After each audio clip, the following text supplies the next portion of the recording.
आपको एड्रेस भी करना एक इतना इम्पोर्टेंट भी है। और ये जो कुछ इस वक्त दुनिया का सबसे बड़ा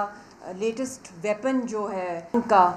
जो कोई एटॉमिक बॉम्ब नहीं है, जो कोई कन्वेंशनल वॉर नहीं है, बिल्कुल ही एक अनकन्वेंशनल वॉर के अंदर लॉफेयर को यूज़ करना और एक प्रेसिडेंशियल ऑर्डर पूरी कौम को रेफ्यूजी बना के स्टेटलेस कर देना। और अब जो हाल ही में मकबूजा कश्मीर के अंदर 10 साल के बाद, जो हर कुछ सालों के बाद वहाँ पे फासिकल इलेक्शंस कराए जाते हैं,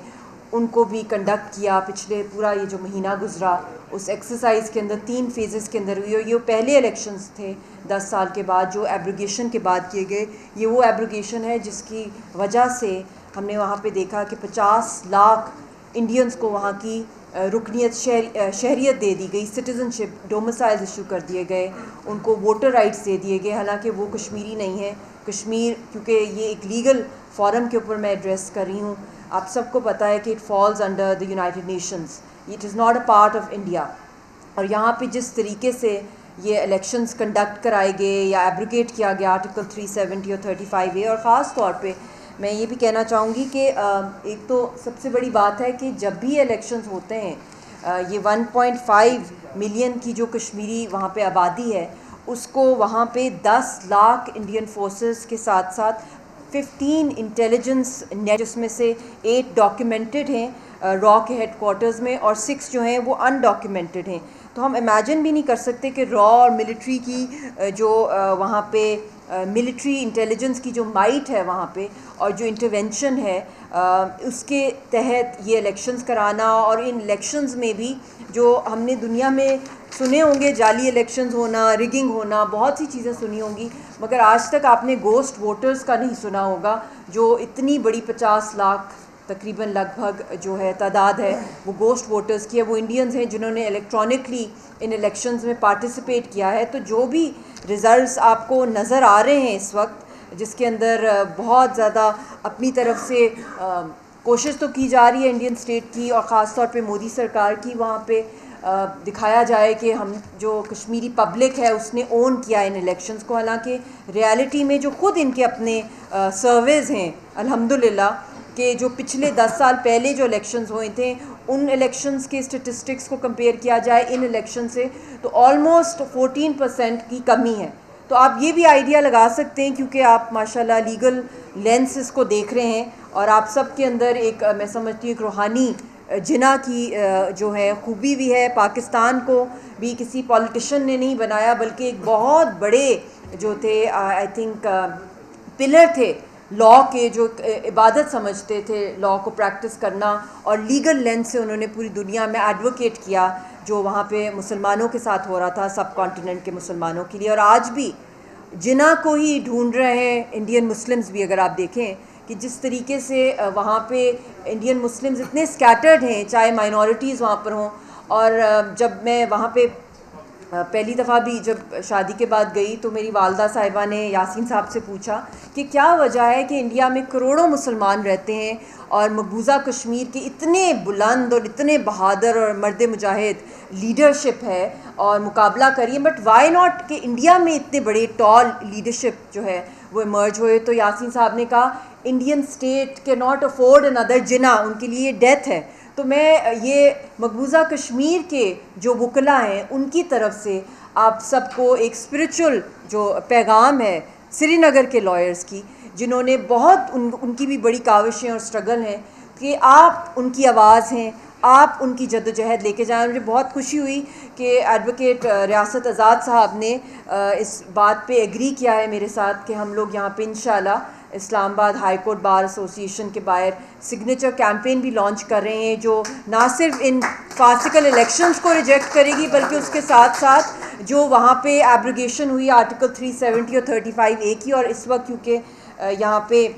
जयशंकर ने भी आना है और उनका भी यहाँ पे आना इस वक्त ऐसे जाली इलेक्शंस के बाद, और जो उनका यूनाइटेड नेशंस में खिताब था जिसके अंदर उन्होंने जो वहाँ पे बातें की जो कि इतनी ही आई थिंक इतनी शॉकिंग थी और इतनी प्रेजुडिस माइंडसेट था, जो उन्होंने कहा कि सबसे बड़ा जो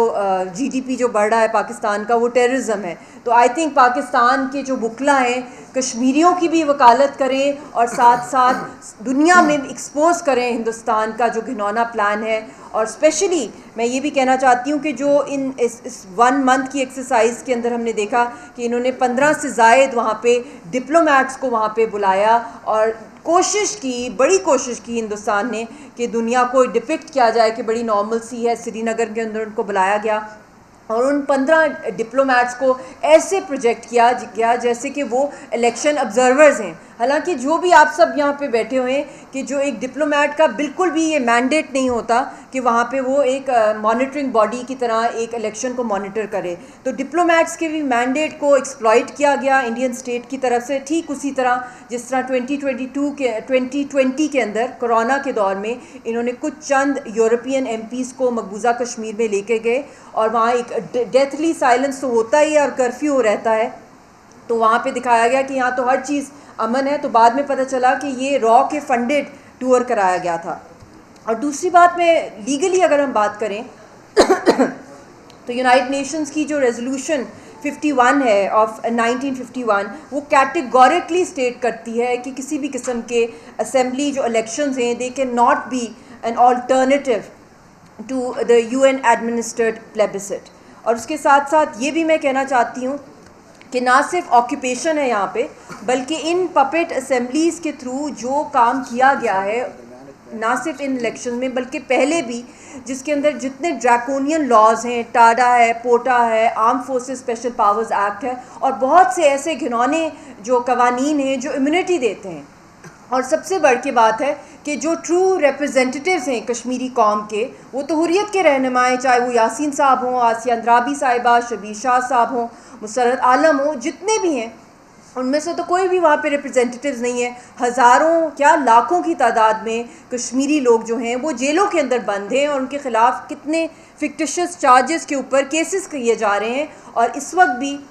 आप देख लें कि तिहाड़ जेल हो, आगरा जेल हो, जहाँ जहाँ जेलें हैं वो ओवरली पॉपुलेटेड है कश्मीरी प्रिजनर्स के साथ। तो मैं ये भी सवाल पूछना चाहती हूँ कि ये कौन सी नॉर्मल सी को प्रिडिक्ट करना चाह रहे हैं, ये कौन से इलेक्शंस है दुनिया के अंदर जहाँ पे जो वोटर है वो तो नज़र ही नहीं आ रहा, जो ज़मीन का वारिस है वो तो है ही नहीं ग्राउंड के ऊपर, और वहाँ पे इंडियन वोटर्स हैं जो सड़कों पे निकले हुए हैं या इलेक्ट्रॉनिकली वोट करें या उनको प्रोजेक्ट किया जा रहा है कि वो कश्मीरी हैं, एक्ट कराया जा रहा है। या चंद कुछ ख़ानदान हैं जिसमें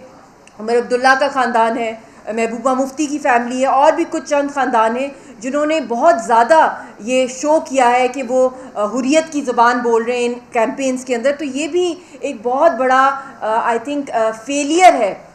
इन पपेट्स का, इंडियन पपेट्स का, जिन्होंने अपनी इलेक्शन कैंपेन्स जितनी भी की उनमें उन्होंने यही कहा कि जी हम तो सारे हुर्रियत रहनुमाओं को रिलीज़ करेंगे, हम स्टेटहुड रिस्टोर करेंगे, हम आर्टिकल 370 को रिवर्स करवाएंगे। तो ये कैसे कर सकते हैं? द मोमेंट ये इलेक्ट हुए हैं, आज की जो इनकी स्टेटमेंट्स हैं कि 100 साल तक भी जो है वो आर्टिकल 370 को हम रिवर्स नहीं कर सकते। स्टेटहुड की हम बात कर सकते हैं, मगर जो बात ऑन ग्राउंड जो आवाम के सेंटिमेंट्स हैं, वो हुर्रियत के सेंटिमेंट्स हैं, वो हर उस एक्शन को निगेट करते हैं जो इंडियन की ऑक्यूपेशन, चाहे वो इंडियन आर्मी की सूरत में हो, चाहे वो इंडियन पब्लिक की सूरत में हो, उसको वो रिजेक्ट करते हैं। और उसके साथ मैं ये भी कहना चाहती हूँ कि इस वक्त जिस तेज़ी के साथ, नस्ल कुशी के साथ वहाँ पे पॉपुलेशन सेंसस को चेंज किया जा रहा है, डेमोग्राफिक चेंजेस को लाया जा रहा है दिन ब दिन, ये ना हो कि एक आध साल में रियासत साहब के ये ना हो कि हम इतनी तेज़ी से वो पॉपुलेशन चेंज कर रहे हैं कि फिर जब वो मेजॉरिटी में जो 50 लाख इंडियंस हैं कल एक आध साल में 1 करोड़ वो वहाँ सेटल कर दें और फिर वो वहाँ पे प्लेबिसिट कराएं, तो वो सारी की सारी, वैसे तो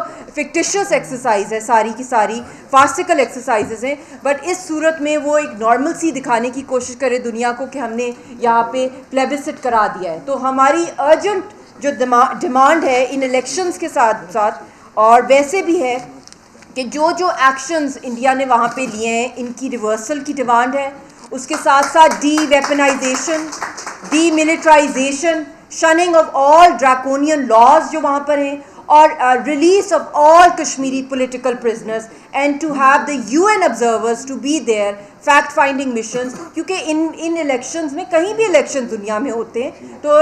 इलेक्शन मॉनिटरिंग बॉडीज़ आती हैं वहाँ पे, इंटरनेशनल ऑर्गेनाइजेशंस आती हैं। बेशक एक चंद डिप्लोमेट्स को तो इन्होंने बुला लिया, बट एक अमेरिकन डिप्लोमेट भी वहाँ पे थे, मगर उनसे कोई पूछता कि आप तो यहाँ पर आ गए हैं, मगर जो CNN है उसको तो इजाज़त दी नहीं इंडिया ने वहाँ पर आने की, एमनेस्टी इंटरनेशनल को नहीं दी गई। कितनी अपनी खुद हमारी अपने जो कश्मीरी जो मीडिया के लोग थे वो तक उनको इजाज़त नहीं थी, यहाँ जो कैमरे पकड़े हुए हैं हमारे पाकिस्तान के मीडिया के लोगों ने, उनको इजाज़त तक नहीं थी कि कवरेज करें पोलिंग बूथ्स की। तो इस तरह के शैम इलेक्शंस और जितनी भी एक्सरसाइजेज ओवर द डेकेड्स हो रही हैं, we need a very strong legal response coming from Pakistan. उसके लिए आई थिंक हमें एक नेशनल कंसेंसस चाहिए अमंगस्ट आर लीगल फ्रेटर्निटी, कि हम लोग अपने बार्स के साथ मिल के, और बहुत से हमारे पास यहाँ पे एक्सपर्ट्स बैठे हुए हैं और पूरे पाकिस्तान के अंदर है हमारी लीगल फ्रेटर्निटी। आपने हर फील्ड में लीगल एक्सपर्टीज़ में एक्सेल किया है, but I think it's high time कि हम एक ड्राफ्ट करके कम से कम 5 साल की एक लीगल एक्सरसाइज जो है, एक ड्राफ्ट्स का प्लान बना के दें पाकिस्तान की इस हुकूमत को या अगली हुकूमत जो भी कोई आती हैं, चेंज होती हैं, but we really need to take Kashmir cause on international forums, चाहे वो इंटरनेशनल कोर्ट ऑफ जस्टिस है, चाहे वो इंटरनेशनल क्रिमिनल कोर्ट्स है, चाहे वो international procedures, special procedures of the United Nations. और हमें देखना भी चाहिए, जो सब ने बात की है, कि यूनाइटेड नेशंस कि जितनी भी रेजोल्यूशंस हैं, जो बना क्यों था कि दुनिया के अंदर अमन लाया जाए, मसलों को हल किया जाए, मगर क्या वजह है कि मिडिल ईस्ट में आग लगी हुई है, आए दिन वहाँ पे कुछ ना कुछ हो रहा होता है, हर सेकंड कुछ ना कुछ हो रहा होता है। यूक्रेन रशिया की वॉर को देख लें, कश्मीर का देख लें, और पूरी दुनिया के अंदर RSS का जो नेटवर्क फैलता जा रहा है। तो ये सारी चीज़ें जो हैं ये बहुत ही क्रूशल हैं, और आई थिंक हम लोगों को इसको बहुत ही एक लीगल लेंस से हमें प्रेजेंट करना पड़ेगा अपना case, because I think that is where we are lacking and that is where we need to work.